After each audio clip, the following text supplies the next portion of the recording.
Selamat pagi Bu dosen dan teman-teman sekalian. Terima kasih untuk waktu dan kesempatan yang diberikan kepada kelompok kami. Kami dari kelompok 4 akan mempresentasikan materi kami tentang konsep dasar perpajakan internasional bagian yang kedua. Perkenalkan, nama saya Ika Tukapenu. Langsung saja kita akan masuk pada materi yang pertama, yaitu konflik karakterisasi penghasilan dalam P3B atau persetujuan penghindaran pajak berganda atau yang biasa disebut dengan Tax Treaty. Terlebih dahulu kita harus mengetahui pengertian dari Tax Treaty atau persetujuan penghindaran pajak berganda, yaitu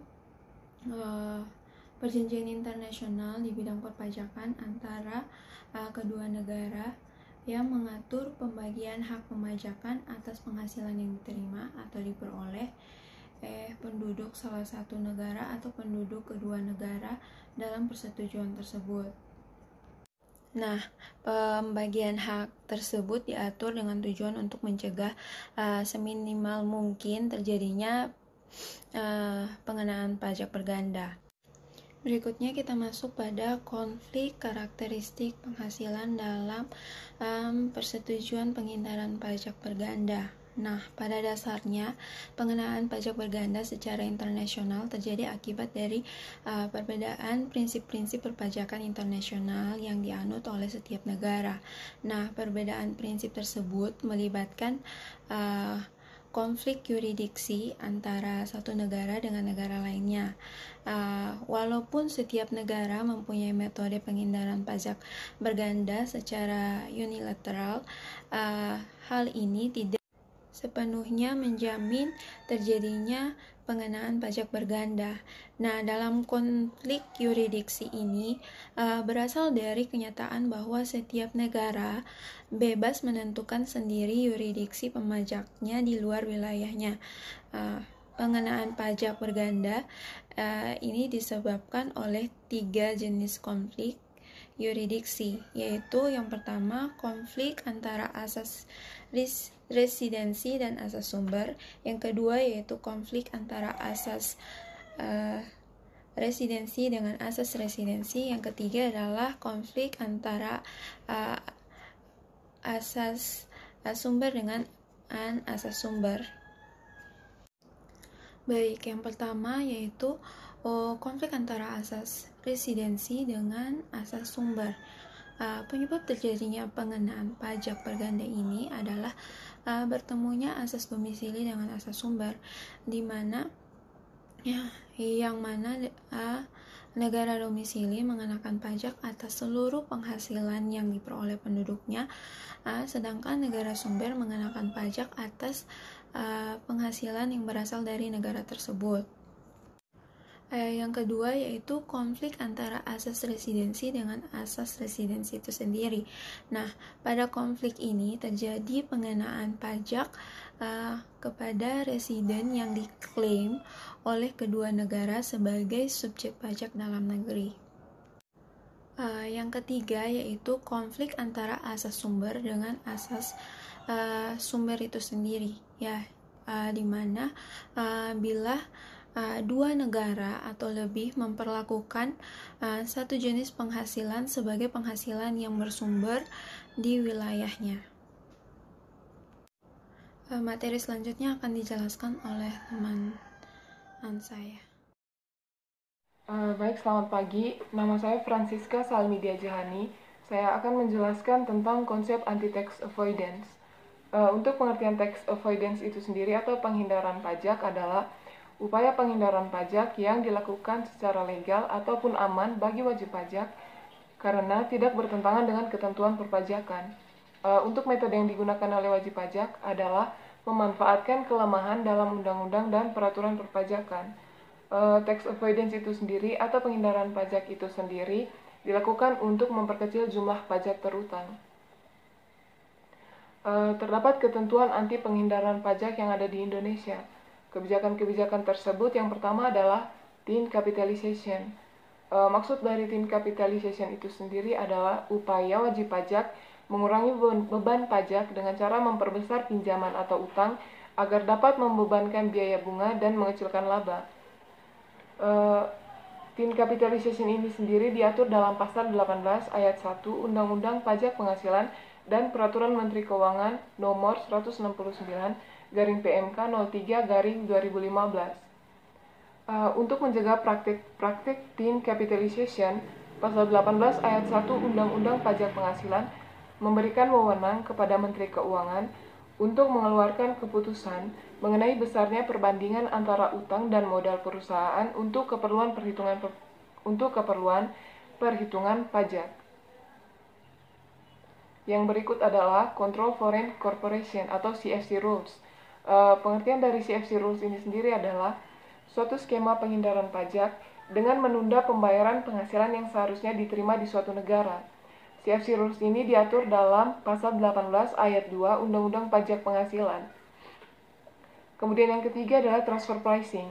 Transfer pricing adalah kebijakan suatu perusahaan dalam menentukan harga transfer suatu transaksi antar pihak yang dipengaruhi oleh hubungan istimewa. Transfer pricing timbul akibat adanya perbedaan tarif pajak antar negara. Terdapat dua cara penghindaran pajak melalui transfer pricing. Cara yang pertama adalah memindahkan penghasilan ke negara yang tarif pajaknya rendah. Cara yang kedua adalah memindahkan biaya ke negara yang tarif pajaknya tinggi. Transfer pricing itu sendiri diatur dalam pasal 18 ayat 3 Undang-Undang Pajak Penghasilan. Yang berikut adalah treaty shopping. Treaty shopping merupakan suatu cara untuk mendapatkan manfaat tax treaty oleh pihak yang tidak berhak atas manfaat tax treaty tersebut. Biasanya melibatkan pihak yang mempunyai hubungan istimewa. Treaty shopping diatur dalam Peraturan Direktur Jenderal Pajak 25/PJ/2010 tentang pencegahan penyalahgunaan persetujuan penghindaran pajak berganda atau P3B. Terdapat ketentuan khusus anti penghindaran pajak. Yang pertama, Menteri Keuangan berwenang untuk menetapkan besarnya perbandingan antar utang dan modal perusahaan. Kemudian yang kedua, Menteri Keuangan berwenang untuk menetapkan saat diperolehnya dividen oleh wajib pajak dalam negeri dari penyertaan modal pada badan usaha di luar negeri selain badan usaha yang menjualkan sahamnya di Bursa Efek. Kemudian yang ketiga adalah Direktur Jenderal Pajak berwenang untuk menentukan kembali besarnya penghasilan dan pengurangan serta menentukan utang sebagai modal untuk menghitung besarnya penghasilan kena pajak bagi wajib pajak yang mempunyai hubungan istimewa dengan wajib pajak lainnya sesuai dengan kewajaran dan kelaziman usaha yang tidak dipengaruhi oleh hubungan istimewa. Berdasarkan pasal 18 ayat 3 dan 3A Undang-Undang Pajak Penghasilan dan Peraturan Menteri Keuangan nomor 160/PMK 04/2010, dua atau lebih perusahaan yang saling berhubungan disebut mempunyai hubungan istimewa apabila kepemilikan saham minimal 25%, pengendalian perusahaan berada di tangan satu keluarga. Yang ketiga, merupakan satu grup dari satu keluarga. Yang keempat, penguasaan teknologi yang dipakai dalam proses produksi. Yang kelima, keterkaitan perusahaan merupakan sinergi atau integrated system. Kemudian yang keenam, hubungan sebagai pekerja dan pemberi kerja. Yang ketujuh, secara bersama dikendalikan atau mengendalikan pihak lain yang sama. Dan yang terakhir adalah dikenal sebagai partner kerja atau rekan kerja. Demikian presentasi dari saya. Terima kasih untuk perhatian. Baik, terima kasih atas waktu dan kesempatan yang diberikan. Perkenalkan, nama saya Juvan Lepilamang. Baik, di sini saya akan memaparkan materi. Yang pertama, prinsip non-diskriminasi. Yang kedua, metode penghindaran pajak berganda. Baik, untuk prinsip non-diskriminasi dalam konteks pajak internasional, istilah diskriminasi diartikan sebagai perlakuan pajak yang kurang menguntungkan terhadap suatu subjek pajak tertentu dibandingkan dengan subjek pajak lainnya dalam kondisi yang sama. Pasal 24 OECD model mengatur mengenai penghindaran diskriminasi dalam kondisi-kondisi yang ditentukan secara fisik. Diskriminasi dalam konteks pasal 24 OECD model dapat diartikan sebagai yang pertama, perlakuan yang tidak sama atas kasus yang sama dapat diperbandingkan, atau yang kedua, perlakuan yang sama atas kasus yang tidak sama dapat diperbandingkan. Tujuan diadakannya pasal 24 OECD model bukan untuk menghindari pajak berganda, namun untuk menghindari adanya pembajakan yang tidak adil. Hal ini berbeda dengan pasal-pasal lain dalam P3B yang umumnya diadakan untuk menghindari pajak berganda. Pasal 4 ayat 1, 2, dan 5 OECD model memiliki formulasi yang sebanding satu dengan yang lainnya, dan oleh karena itu akan dijelaskan secara bersamaan. Pasal 24 ayat OECD model mengatur tentang larangan untuk mengenakan pajak yang kurang menguntungkan atas dasar kewarganegaraan dari subjek pajak berdasarkan pasal 24 ayat 24 OECD model subjek pajak mempunyai status kewarganegaraan di negara asalnya tidak boleh dikenakan pajak secara lebih berat di negara lainnya. Diskriminasi pemajakan dapat diperkenankan apabila status subjek pajak dalam negeri antara subjek pajak D dan subjek pajak S berbeda. Dalam hal ini, negara sumber penghasilan dapat membedakan perlakuan pajak antara subjek pajak dalam negeri dengan subjek pajak luar negeri, konsisten dengan ketentuan pasal 4 ayat OECD model. Pasal 4 OECD model menyatakan bahwa subjek pajak yang tidak mempunyai status kewarganegaraan yang menjadi subjek pajak dalam negeri di negara yang mengadakan P3B tidak boleh diberikan perlakuan pajak yang kurang menguntungkan di negara mitra perjanjian lainnya dibanding dengan subjek pajak dalam negeri lainnya yang mempunyai status kewarganegaraan di negara yang mengadakan P3B tersebut. Ketentuan mengenai non-diskriminasi terhadap bentuk usaha tetap diatur dalam pasal 4 ayat 5. Maksud dari pasal 4 ayat 5 OECD model adalah jika perusahaan D yang merupakan subjek pajak dalam negeri dari negara D mempunyai BUT di negara S, maka melakukan pajak atas BUT tersebut di negara S tidak boleh kurang menguntungkan dibandingkan negara tempat dia berdomisili. Misalkan perusahaan S merupakan subjek pajak dalam negeri di negara S. Yang berikutnya, metode penghindaran pajak berganda. Jenis pajak berganda yang kedua adalah pajak ganda yuridis yang terdiri dari 3 macam, yaitu ada dual residence, konflik antara asas domisili dengan asas sumber, dan perbedaan definisi tentang sumber penghasilan source-nol. Metode penghindaran pajak berganda untuk menghindari beban pajak yang berlebihan. Masing-masing negara biasanya memiliki peraturan sendiri untuk menghindari pengenaan pajak berganda.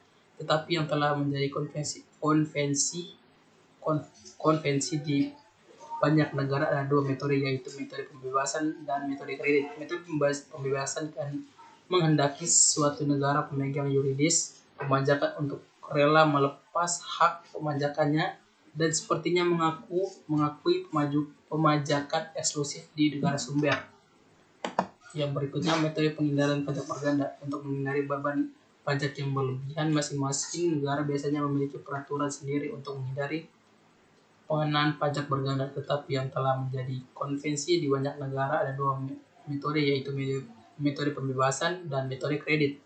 Metode pembebasan menghendaki suatu negara pemegang yuridiksi pemajakan untuk rela melepaskan hak pemajakannya dan sepertinya mengakui pemajakan eksklusif di negara sumber.